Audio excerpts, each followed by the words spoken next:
Welcome to Politics Done Right. I am your host, Egberto Willies. This is a progressive program that will take the mystery out of politics. This is the program that will encourage you to make sure government becomes we the people. Whether you are liberal, progressive, conservative, or otherwise, you get to air your point of view. We are an independent media outlet that, unlike mainstream media beholden to corporations, we only owe allegiance to you. Remember, you can also send me a tweet at EGBERTOWILLIES. That is at Egberto Willies. Let us engage. It is Politics Done Right.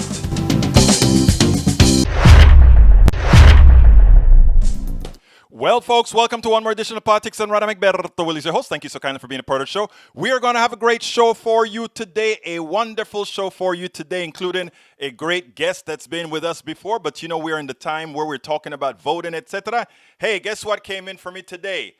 My new T-shirt, Politics Done Right. I support independent media. Check it out. If you're on YouTube, go ahead and click that button and you can see all these great T-shirts and all that good stuff. Anyhow, folks, what is the program going to be about today? We got to get busy. I don't want what happened yesterday to happen again where I actually ran out of time. So we're going to get into this quickly as soon as I cue a few more of these guys up, which I'm trying to do right now. But look, thank you so kindly for being here in the first place early on. So I'm sharing, and if you have just joined us, folks, please do what we need to do to make sure that the progressive message gets out there. Please go ahead and what's the word again? Share, and share. That is what we need to do if we want to get the message out. Share, and what again? What is it that we're asking you to do again? We're asking you to share our programs more so now than ever before. Why? Because we need to make sure all our peeps are what? Empowered. And what do I mean by empowered? Make sure that they are not scared by what they hear on TV. Make sure that they don't think somehow that this false bravado that the president is putting out there by lying to them. Oh, today he says, I am up by 1 in Wisconsin. And those lying mainstream media, they are saying that I am down. Don't believe that crap, my dear brothers and sisters. And don't let that put an ounce of fear in you. I have something to play for you that should assuage your fear pretty quickly. Because his ship is going down. His ship will be going down, not to some sort of a mild defeat, but to a terrible defeat that is reflective of what his accomplishments were in his presidency, which is not to move the country forward, not to keep the status quo, but to put us in the dumpster. That's what it is all about. So let's go ahead and brothers and sisters, let's get busy with the show. So what is the show about today? Harvey Wasserman calls voter suppression. Pelosi scorches Trump. Trump abandoned supporters and more. Trump's voter suppression is real. As Harvey Wasserman explains, why did Trump abandon his supporters in the cold yesterday? Nancy Pelosi scorches Trump. Yes, he left his people in the cold. You know, he only cares for them before the event. I want to see my people. He only cares about them before the event. Anyhow, so the topics of discussion today are, numero uno, Cook report Dave Wasserman declaration for a Biden win is the unbiased numbers he presents. Trump and his campaign showed disdain for his supporters by abandoning them in the cold after their rally. Pelosi scorches Trump, stands up like a man and accept the will of the American people. Harvey Wasserman then discusses the state of voter suppression in the latter days of the election. So let's go ahead, folks, and get busy. Remember, Donald Trump is all over the place telling people lies. The poll numbers really are high. I mean, we are winning in all these states. The polls that you see on mainstream media, they are all wrong. Of course, the mainstream media include his favorite channel, which is Fox News, which also has the real polls that show he is absolutely losing. So check out this report from Dave Wasserman at the Cook's Report, and then we'll take it on the other side. Dave, there was a tweet thread that you posted the other day that talked about where all the polling stands in this race, and you said you've almost seen enough, I guess implying that you've almost seen enough to say that Joe Biden is going to win this. You're a lot more confident than a lot of people out there, especially people who still feel the 2016 hangover. Explain your thinking. Well, first of all, I wasn't confident in Hillary's chances in the final week of 2016. I cover House races for the most part, and actually more polls of the presidential race take place at the district level than take place at the state and national level, because the parties involved are polling these districts to make spending and resource allocations. In 2016, there were flashing red warning signs for Hillary Clinton in districts with large white working class populations, places like the southern tier of New York and the upper peninsula of Michigan and northern Wisconsin. And that signaled big problems that went overlooked by Democrats in the final stretch. This time around, we're seeing flashing red warning signs for Donald Trump in competitive districts in Pennsylvania, Michigan, and in Wisconsin. He's underperforming, and Arizona. He's underperforming his 2016 margins anywhere from 8 to 10 points in some of these districts. And there's really not much of a path for him to make that up in the rest of the state, given these patterns. Donald Trump was in Omaha last night. Nebraska is a red state, but you pointed out that one of those congressional districts, one of the two, is likely to flip for one electoral college vote for Joe Biden instead of Donald Trump. Do you have a sense that the Trump campaign thinks that maybe it could come down to that one electoral vote? Well, the Trump campaign is trying to plot out a route to 270, and they know that in some of these farther fetched scenarios where some of the high stakes states split, that Maine and Nebraska's districts could come into play. Look, the problem for Trump is that the polling we're seeing at the district level in Omaha, which is actually the most college educated battleground of any of these targets that we're talking about, Biden has close to like a 9 or 10 point lead in that one district. We don't see it currently as all that competitive. And that's a big flip from 2016. Hey guys, do you all realize this? There is a potential of flipping 9 or 10 states. And that is what the kind of tsunami that you will determine if that occurs. We have the possibility of actually turning 10 states blue in this country this election. If we keep at the rate of voting that we are voting right now, we can do it. They are trying to throw all kind of mind games on you right now. Oh, he's stronger than he is. Oh, he has more representation. What he has is a very loud representative base.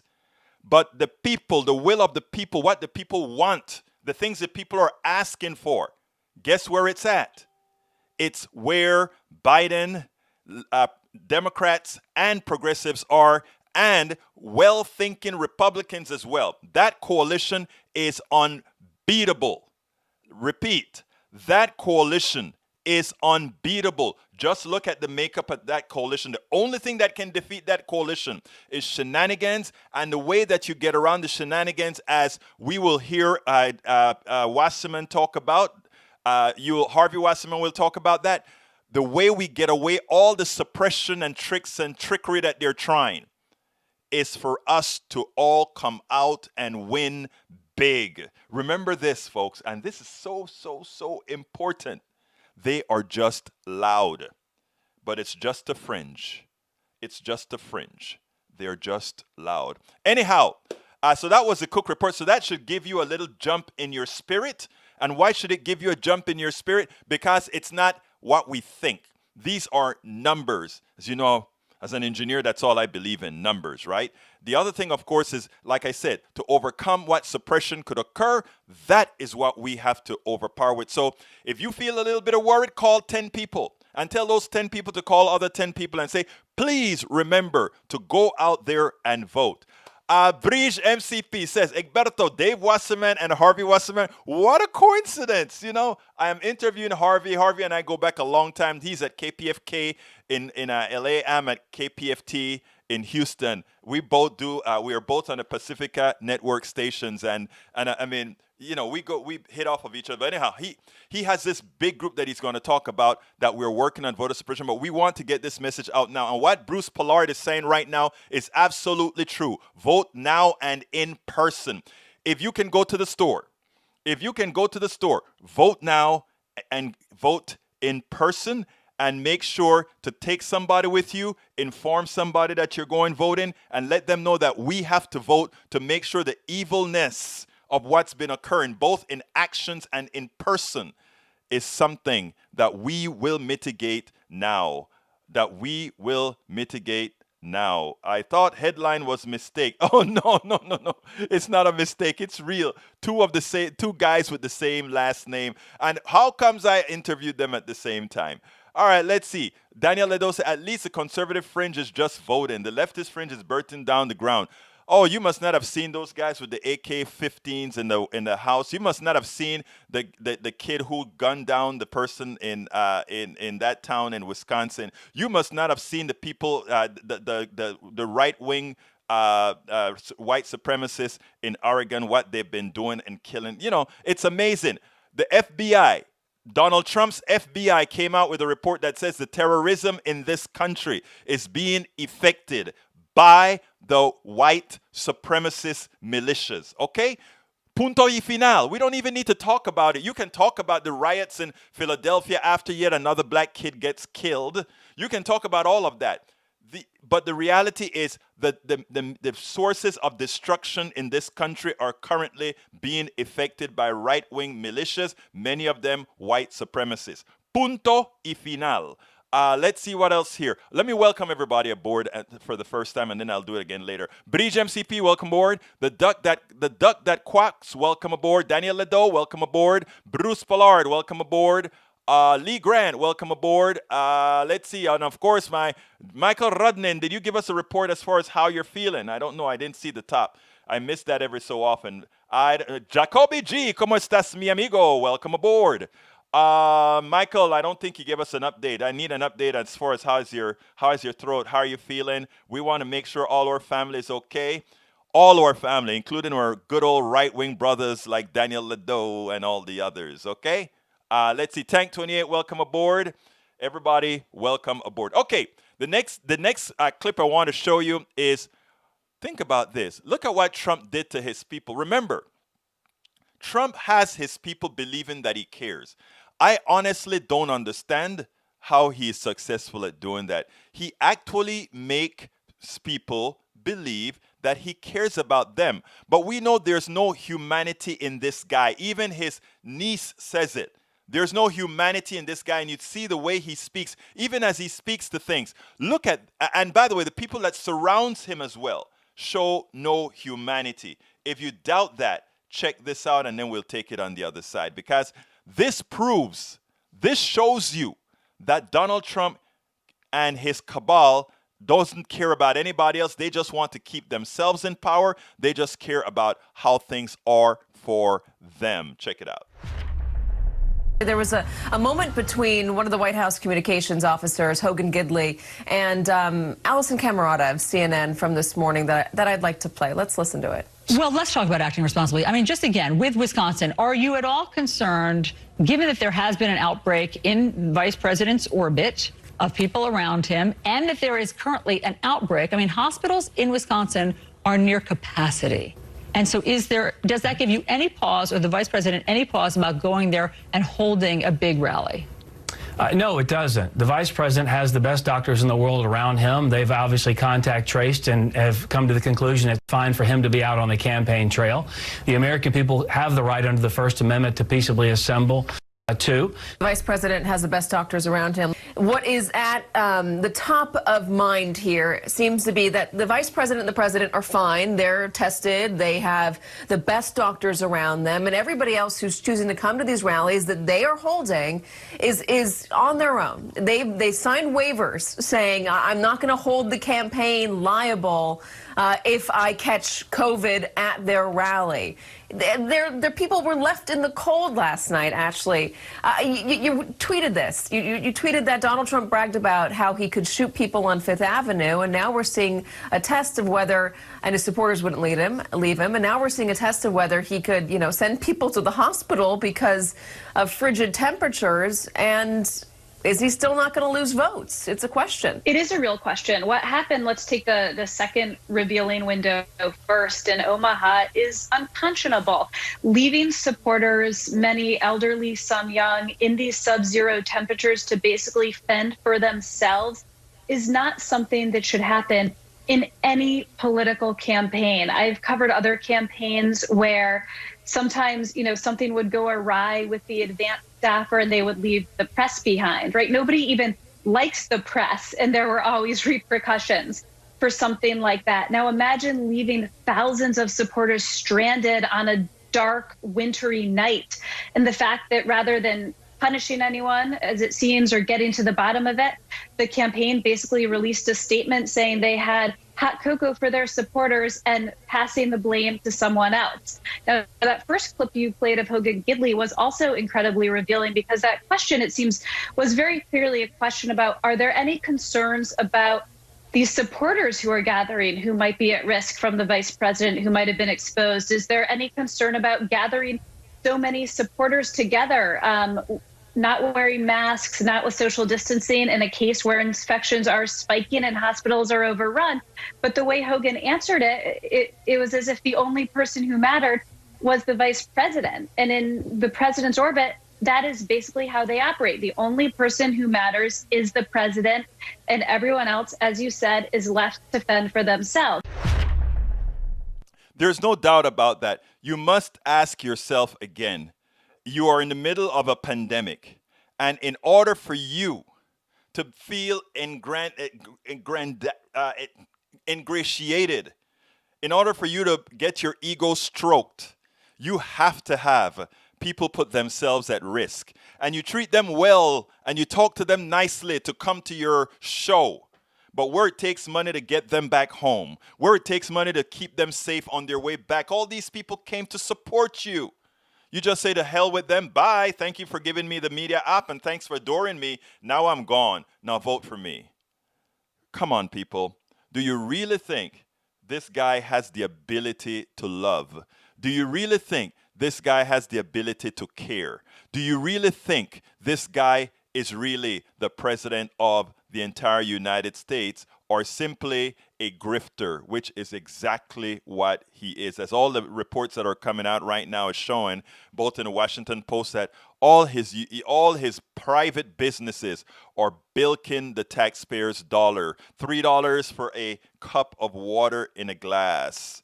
Thousands of dollars every time he goes. And by the way, you notice he makes sure and uses his places as the second White House so that he can bill the government for more. Folks, this is what we're dealing with. And that the people who continue to support him, look, I understand the millionaires and the billionaires who support this guy. I really do. There are some people are simply selfish, and even they may not like the guy, they may hate the guy. But you know what? Hey, he's going to give us a Supreme Court. Hey, he's going to give us tax cuts. So I'm going to vote for him and keep him in power because we can use him for our goals. But for the average American, including my right-wing brothers and sisters who ultimately need health care as well, who ultimately needs education as well, who ultimately needs support as well, why in God's hell would you support that which hurts you? And the reason why is because people like us have got to get to them. We have to reach them. We have to let them know there is another way. We have to give them a place to land. A place to land. Now, Donald Trump is fighting hard because Harvey's going to tell you why he has to fight as hard as he's fighting right now. But anyhow, another tape to show you. Check this one out. Nancy Pelosi did an excellently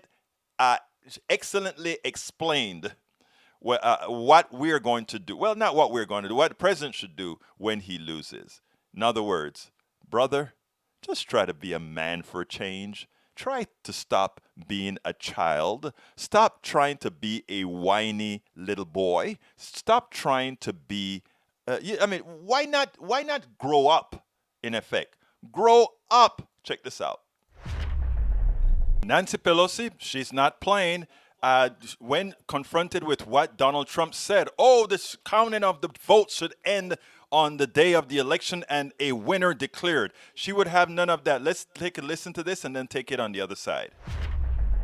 The president says he wants a winner declared on Tuesday night. Watch this. It would be very, very proper and very nice if a winner were declared on November 3rd instead of counting ballots for 2 weeks, which is totally inappropriate. And I don't believe that that's by our laws. I don't believe that. Hopefully, states remaining that want to take a lot of time after November 3rd to count ballots, that won't be allowed by the various courts. Madam Speaker, what do you do, and what can you specifically do if the president says at 11 p.m. Eastern on Tuesday night, I have won, and counting any more ballots is cheating? If he makes that declaration, what can you and anyone else do? Well, I think everyone will recognize that the president should recognize the peaceful transfer of power, which is the American way. The votes will be counted as they come in. I mean, that is to say, some states have said you can't start counting the ballots until all the polls are closed. For example, Michigan passed that in their legislature. So the votes will be counted until they're finished being counted. What the president is doing, though, is just to gin up his base so that he can save face when he suffers the defeat that is coming toward him. On January 20th, 2021, Joe Biden will be inaugurated president of the United States. The states will count the votes that they have in a timely fashion. And again, if the president wins in that format, then so be it, then he's president. We don't anticipate that that will be the case, and neither does he. And that's why he's trying to, as I say, stir the pot so that people will think that he really won when he didn't. Of all of the things that the president has done, and they have been horrible, undermining the Constitution, degrading our environment, denigrating who we are as a people, undervaluing who we are in terms of our priorities as a country, taking children out of the arms of their parents, dimming the bright light that we are of hope to the world. Of all of the things, the very idea, and again, ignoring that nearly 250,000 people have died from a virus that many of whom could have been saved. The list goes on and on. Right. But the easiest thing for him to do is to stand up like a man and accept the results of an election of the American people. Stand up like a man and accept the results from the American people. The thing about it is, you know, he is the one who governed horrendously, so just take it. That is what you've done. Nancy Pelosi, it could not have been said any better. The one thing that we need to make sure everybody out there remembers is go out there and vote. Do not be intimidated. This landslide will be yours if you fulfill what you must do, and that is vote for the sake of the country and not allow Donald Trump to use any of his techniques. Voter suppression, packing of the courts is what they've used with the intention of going ahead and creating reasons to overturn your vote. Vote overwhelmingly, and that will prevent any ability of these hoodlums to do what you know they want to do, and that is a national coup. We will not allow that. You will not allow that. Exactly. Don't forget that, folks. Now, you know, every now and then, I let a whole lot of, when people tell me things, right, a lot of times I let it slide. In other words, you can call me anything, you can say me anything about me, let it slide. The one thing that I take umbrage on is when somebody try to give the attempt that I am doing political activism, hosting of these shows because I am trying to bilk my people, my leftists, my progressives. Actually, I believe in this for the entire damn country, not just leftists or progressives, but I think all of us share common interests. But it irks me because that is what the right does. Donald Trump, the monies that Donald Trump got, over $1 billion he collected in people to support him. The billionaire got $1 billion from the average American citizen, and he bilked it. He used shell corporations to take all that money away. Now, Daniel Ledo says the following: if I apply the leftist tactics of reading motivation, it's total stranger.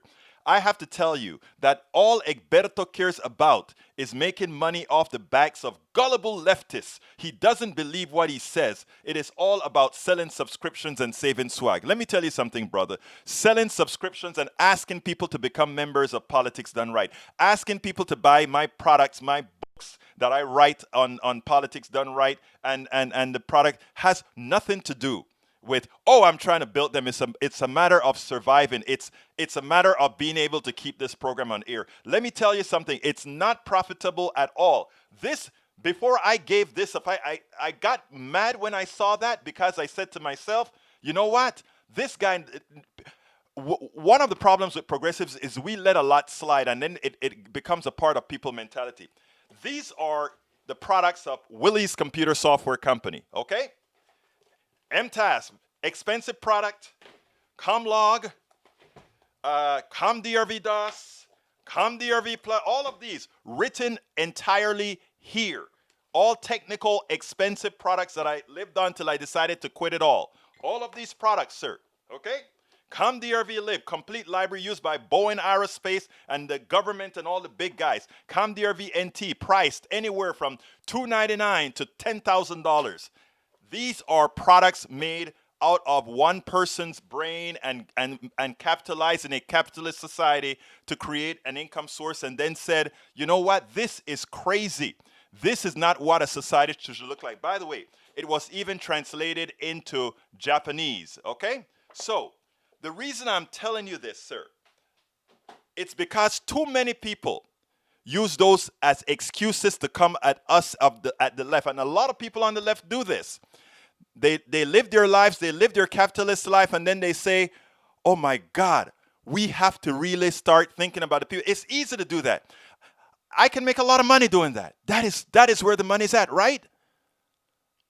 But you know, you have kids, you have daughters, you have aunts, and you start to realize that this differentiation in the way we disperse wealth is evil.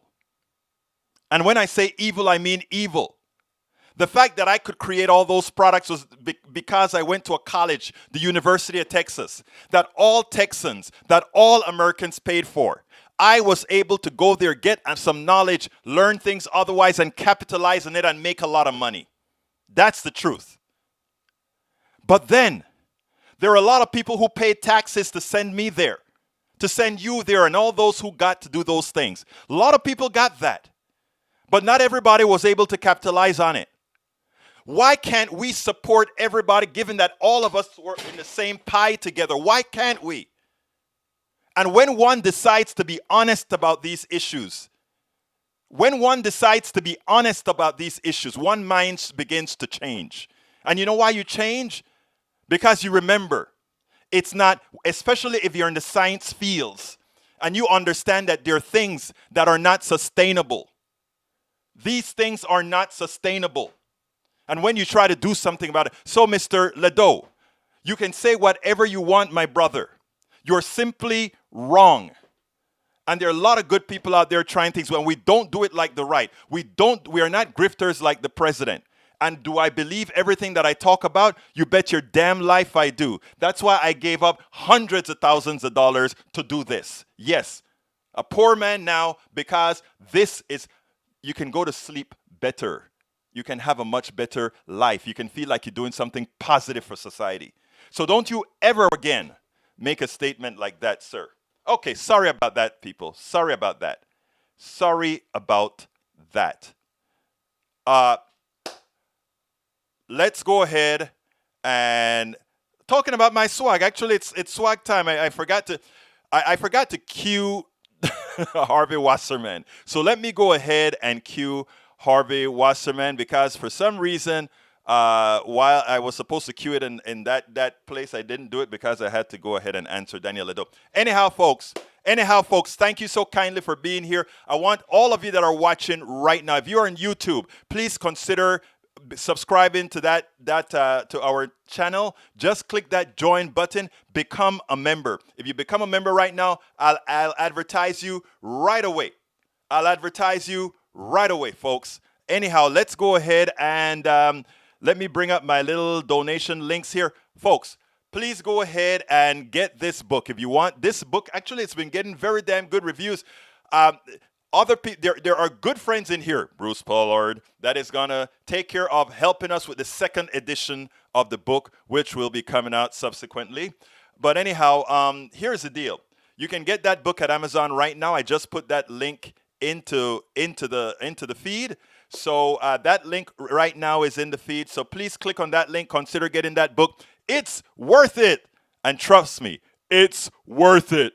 It's worth it. We have to talk to everybody. We have to bring everybody into the fold. We can't let the indoctrination from the outside. And I talk about all of that in the book. I talk about how the system works to make you work against yourself. We do that. Now, again, if you're on YouTube, click that join button, become a member of our channel. If you're not in YouTube, let's say you're on Twitch, you're on Periscope, or you are on Facebook, click on this link here and it'll take you to the YouTube channel so that you can join us, become a member of our YouTube channel. politicsdoneright.com/YouTube.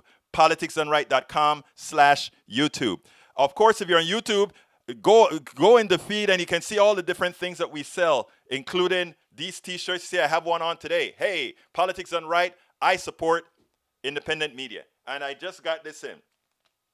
You see what this is? I support independent media. The masks. Hey, they gave me the opportunity to create a Politics Done Right logo with the I support independent media on it. But anyhow, folks, we also would love for you to support us through Patreon. Here is the Patreon. Let me go ahead and give you that. That is politicsdoneright.com/Patreon. politicsdoneright.com/Patreon. Patreon is spelled Patreon. And of course, we always like PayPal as well. And that is politicsdoneright.com/PayPal. politicsdoneright.com/PayPal. So thank you so kindly, guys, for being a part of our posse that's actually getting. Thank you, Bridge MCP bought the mask, and she says she's waiting for it. Hey, come on, guys, get the mask and the T-shirts, all that good stuff. Anyhow, Daniel Ledo, he can't let up, right? He can't let up. He says, very obvious I touched a nerve. Actually, you did touch a raw nerve because you know what? There is so much that guys like me, right, have to tolerate because of the preconceived misconceptions. And every so often as a human, in as much as we keep control of our emotions, every now and then it is yes, let's do that. And we both knew the real reason you gave up your company wasn't because you felt a call in to become a propagandist. No, not a propagandist. Somebody who tells the truth. Somebody who makes a difference in the country. Okay, I need to get into Brother Wasserman, so let's go ahead and talk. Let's listen to Brother Harvey Wasserman. Welcome to one more edition of Politics Done Right. Once again, we're here with Harvey Wasserman, an American journalist, author, democracy activist, and in these days, he is fighting to make sure that the suppression that's occurring throughout the country is mitigated. Harvey Wasserman, welcome to one more edition of Politics Done Right. How are you doing today, my friend? I'm great, Edgardo. It's really great to be on with you. Well, it's always great having you. First of all, Greg, tell us, you're also with KPFA in KPFK in Los Angeles. I've got my show is California Solartopia, and we are really down to the wire. This is the week that we all go crazy and get really exhausted, Egberto, because it's never been more tense. I want folks to know about your website also, Softopia. Yeah. Let's spell it out for us. Okay, so solartopia.org is my personal website. It has all my books, including my upcoming People's Spiral of U.S. History. Now, this is a history of the United States that I have finished, as of the summer. But then I realized I can't really put it out until I we wonder have why. a result of. So I have it now. If anybody wants to write me at solartopia@gmail, solartopia@gmail.com, I will send you a free PDF of this history book as it goes to the ending is about Bernie and how great it looks and that the young millennials are going to remake the world. But then I said, God, what happens in the election? So I am hoping for a happy ending, folks. And we have to make a happy ending happen with this election. I'm saying this is the most important election in human history since Germany 1933. You can find American elections that were important, but none on a world scale like this one. Well, let me tell you, I am actually speaking it out. We need to let people understand that we expect victory because we are going to work towards victory. Absolutely. And I don't want the wrong side to think that they have the possibility of victory. So I believe I'm a positive thinker and not only a positive thinker, but doer. But Harvey, there's a lot happening which you are working on with respect to voter suppression. And I think it's important, especially 6 days before the election and right while people are early voting, that we talk about that and you give people some direction. Well, what's happening is that the Republicans are doing everything in their power to suppress the vote. We can go through a litany, but we know the general picture. And now they have a 6-3 majority on the Supreme Court. So for Donald Trump, safe harbor, which is a phrase in one of the many laws having to do with elections and election of the Electoral College, is to get this election somehow to the Supreme Court. And the only defense we have is to have such an overwhelmingly large vote that it becomes politically impossible for them to do that. We saw it in 2008 and 2012 with Obama, where the margins of victory were too high and there were too many states for them to flip over the Electoral College. So we are all deeply heartened by the immense turnouts for early voting and apparently for vote by mail that are going on all over the country, especially the really wave of millennials and the tip of the Generation Z, which is just becoming eligible to vote. These young people, there's 85 million millennials. I mean, it's the biggest generational hump in world history, even bigger than the baby boom. Imagine that, yes. Yeah, 76 million. So this is what we're all pinning our hopes on.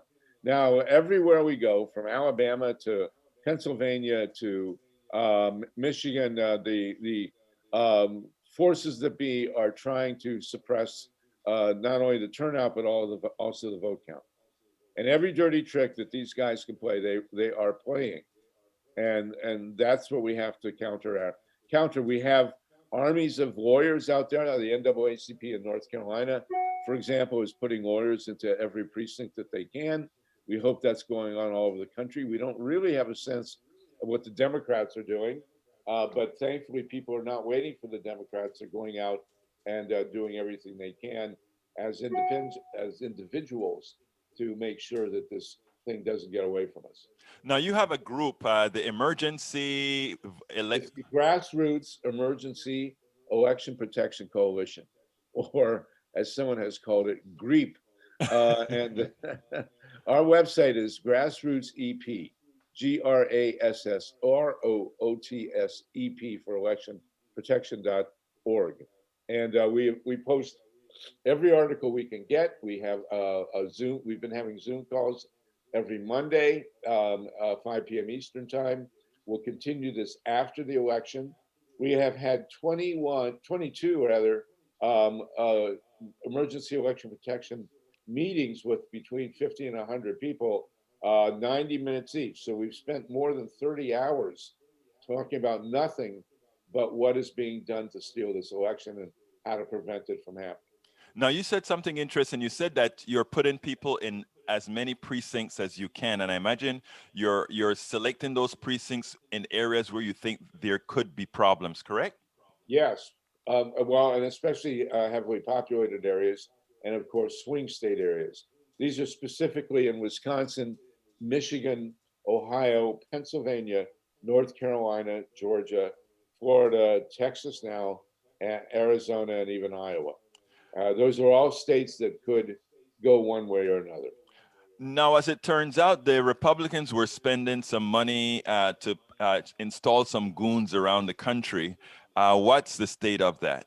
Well, what's happening, we are having some reports, but when this was set up earlier in the year, it was assumed that everybody would be coming out, on November 3rd to vote, which has been the traditional way to do it in America. But because of the COVID, there's been a massive switch to vote by mail and to early voting.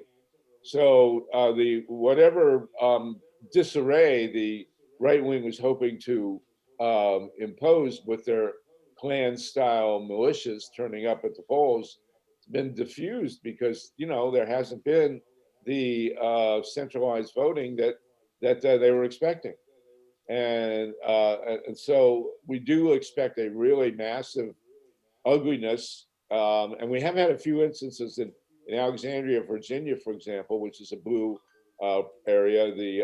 There was a batch of Trumpites who turned up not wearing masks, weaponizing the virus, blocking the sidewalk, yelling and screaming. I saw a report, people are around the block in these lines, and there was a report that there was a caravan that was circling the blocks, yelling at people in the lines in Philadelphia. We expect election day to be pretty ugly, and we're asking people, even over the weekend, we're asking people to turn out to non-violently protect the people who are standing in line. That is, yeah. Go ahead. I'm sorry. Yeah. So so far it's not been as bad as we feared. My understanding is there's more than 60 million people have already voted, which is gargantuan. Over 70 now, my brother. Over 70. So this is happening, and this is a movement, an election protection movement, which has become a significant player. I got to tell you, Bob Fitrakis and I. Bob Fitrakis is a political science PhD who has a law degree and has been doing election protection since El Salvador in the 1980s, for God's sakes. When we were living in Columbus, Ohio, and we were reporting on the theft of the presidential election in Ohio in 2004, we were just, blown off as conspiracy theorists, and I think people on the coasts figured if we lived in Ohio, how smart could we be? But finally, all these years later, after 2016 and the horrors of 4 years of Donald Trump, people have taken us seriously. Well, I think with what's going on with the virus completely exploding in this last week, I think that is going to be that's going to be the tipping point for a lot of Republicans who are culturally Republicans and simply stick with Donald Trump because, well, he's a Republican and I just can't pull the lever for a Democrat. Your thoughts? Yeah, you hear and you read a lot of traditional Republicans can't stomach Donald Trump. I heard a long interview with a woman on NPR who had voted for Trump, lifelong Republican, who had voted for Trump in 2016 and just could not believe that what she had seen for the last 4 years, and said for the first time in her life, she voted a straight blue ticket. So, we'll see. The question is, there are issues in virtually every state of repression, of injecting chaos on purpose.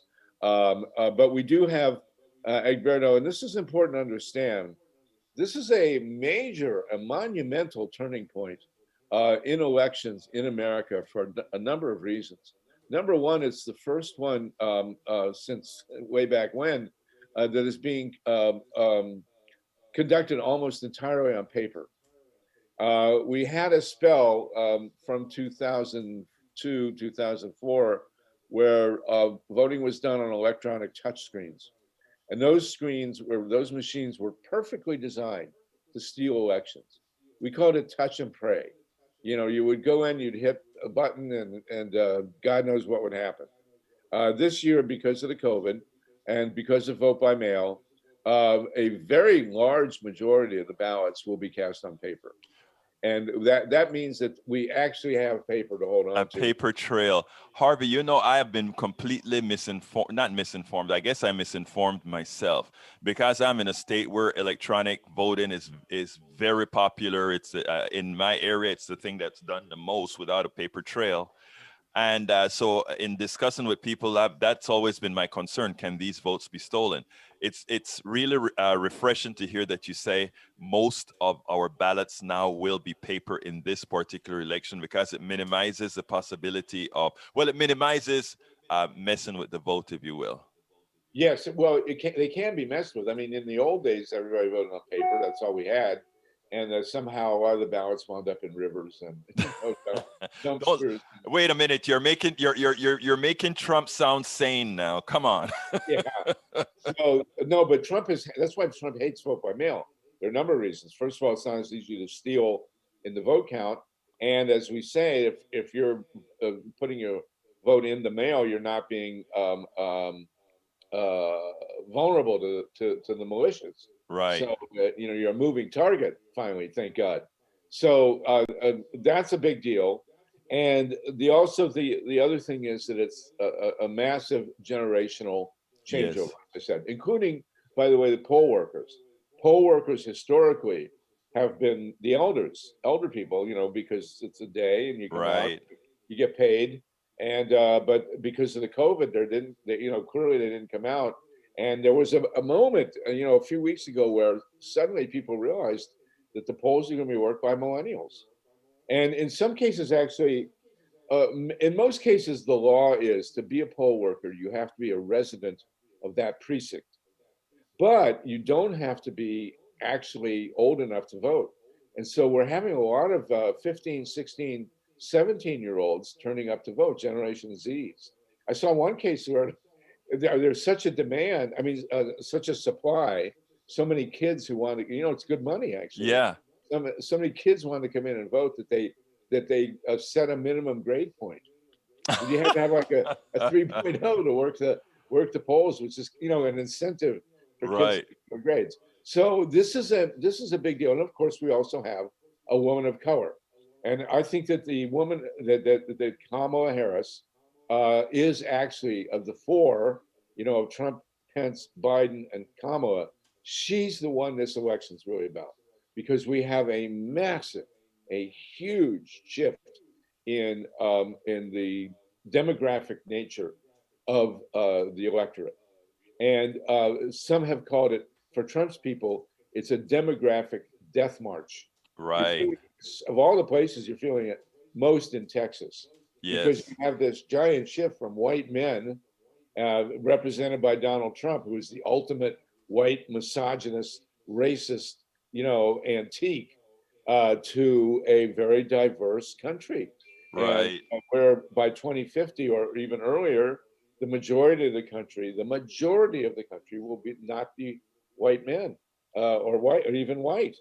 And that we've already got California, New Mexico, Florida. States are really, and Georgia, that's what states are flipping over demographically.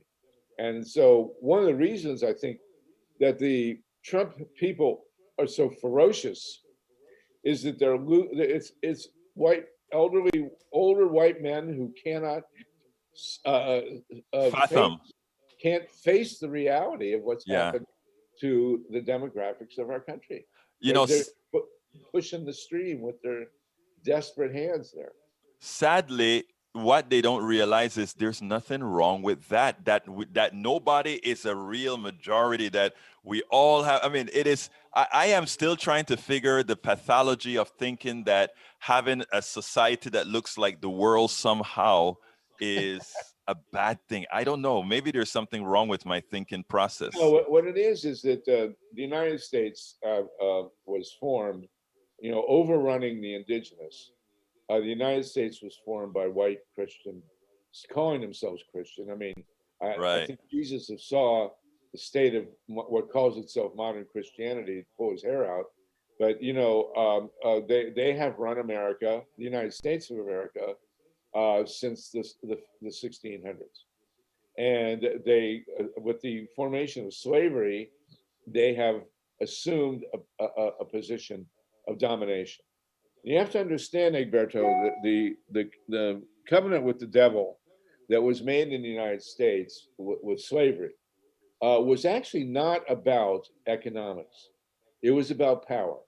In the 1680s, there was a rebellion in Virginia. It was called Bacon's Rebellion. I know this sounds deep in the weeds, but it's very clear the reality.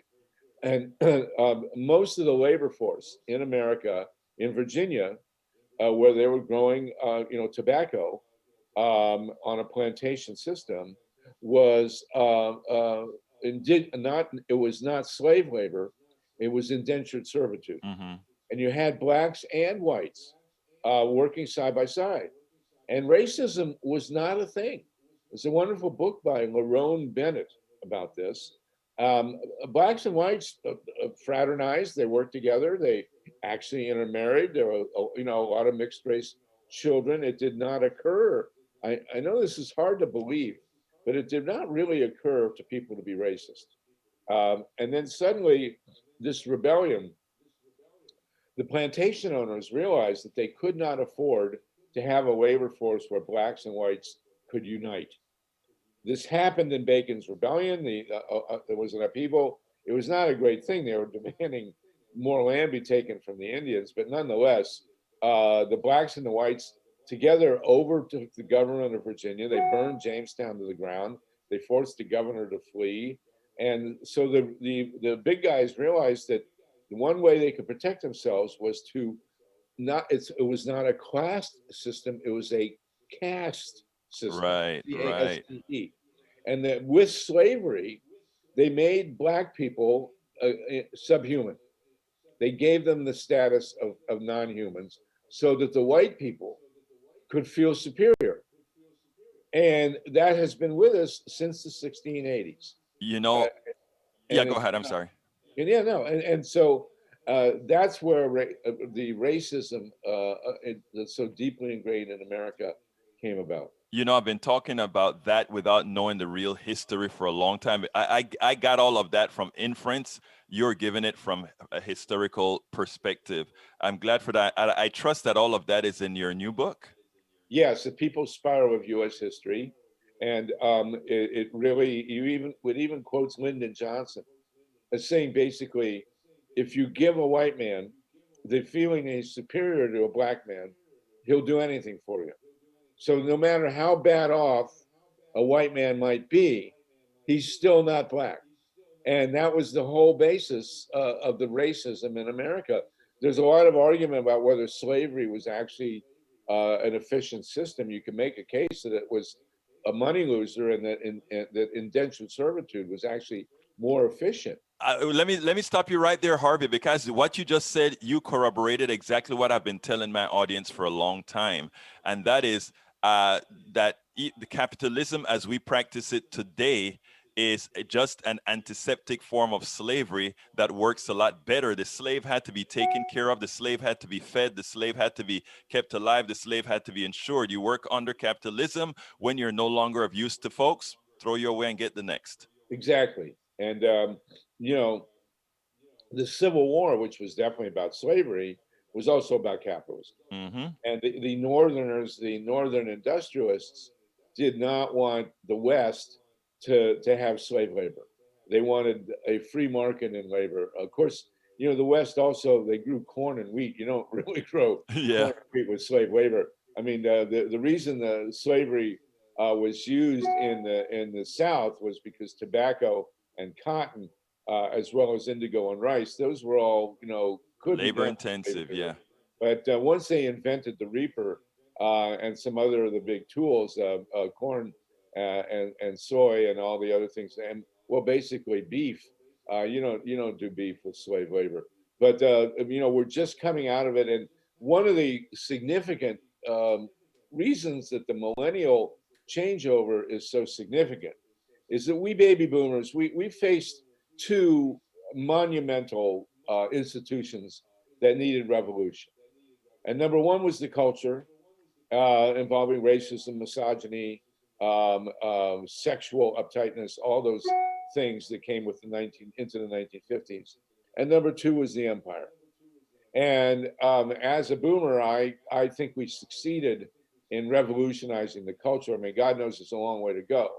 But the millennials, our children, have grown up really not entirely, but pretty free of racism and misogyny and prejudice against LGBTQ.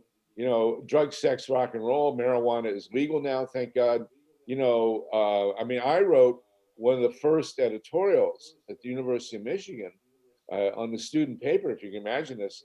I was the editorial director, and one day I didn't have anything else to write about, so I went in and I wrote an editorial for legalizing pot, which I had never smoked. And it sounds today like, oh, ho-hum, but back then it was global news. Right. Hey, this student at Michigan is advocating legal marijuana. It was in January of 1967, for God's sakes, 53 years ago, and people went crazy. I was on all these TV shows. It was a giant issue, you know, and I had never smoked pot at the time. But now, you know, it's legal all over the country, and so much else has changed. But what we're up against now is the empire.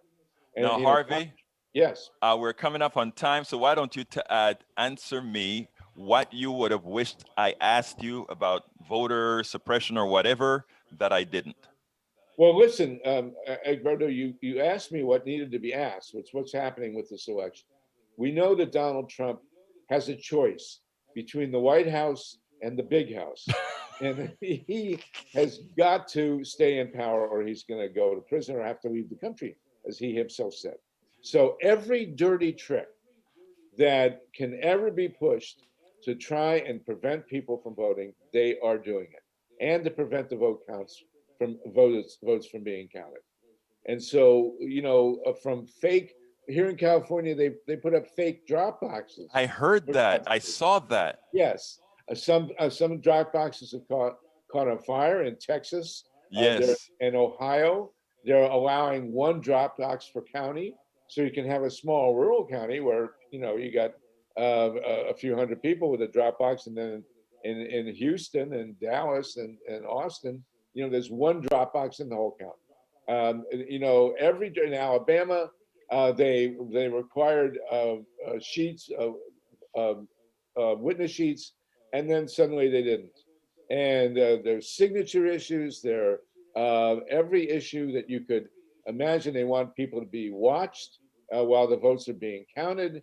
They're spreading every misinformation that can be spread. Now, we saw this in Ohio 2004 and wrote a book about it. And so Bob Fetrakis and I, so none of this is unfamiliar. But the question you've asked, what is being done to suppress the vote? The answer is everything.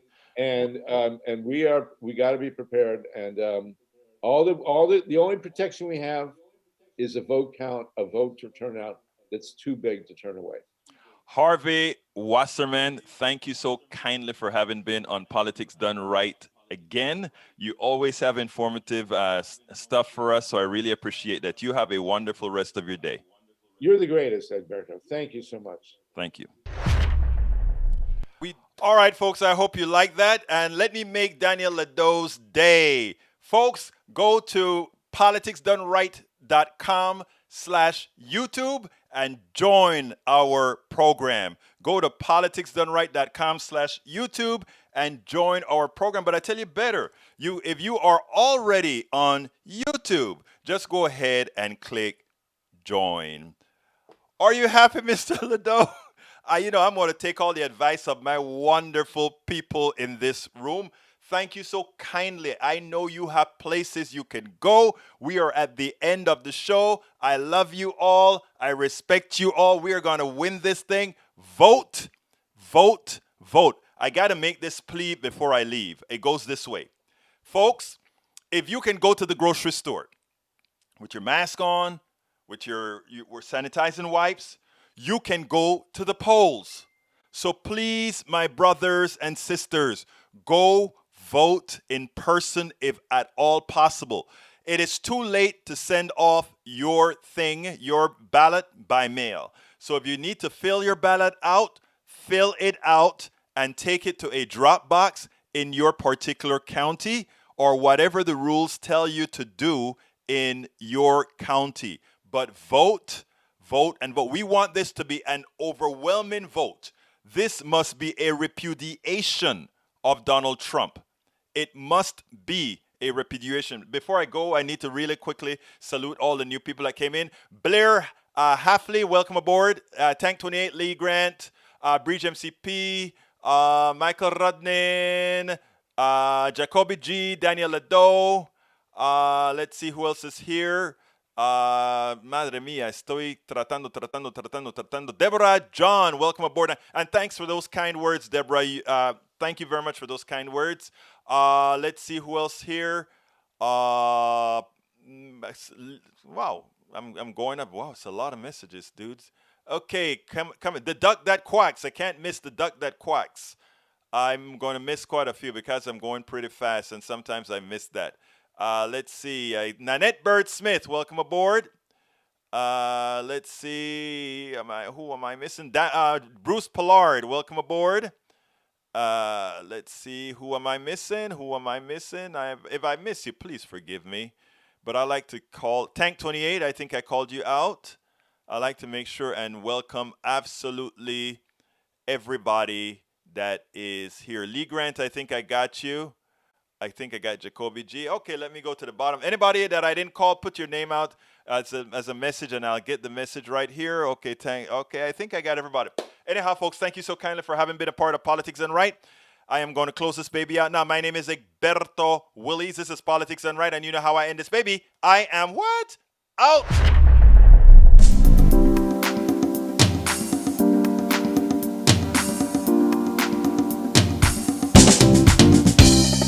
Welcome to Politics Done Right. I am your host, Egberto Willies. This is a progressive program that will take the mystery out of politics. This is the program that will encourage you to make sure government becomes we the people. Whether you are liberal, progressive, conservative, or otherwise, you get to air your point of view. We are an independent media outlet that, unlike mainstream media beholden to corporations, we only owe allegiance to you. Remember, you can also send me a tweet at EGBERTOWILLIES. That is at Egberto Willies. Let us engage. It is Politics Done Right.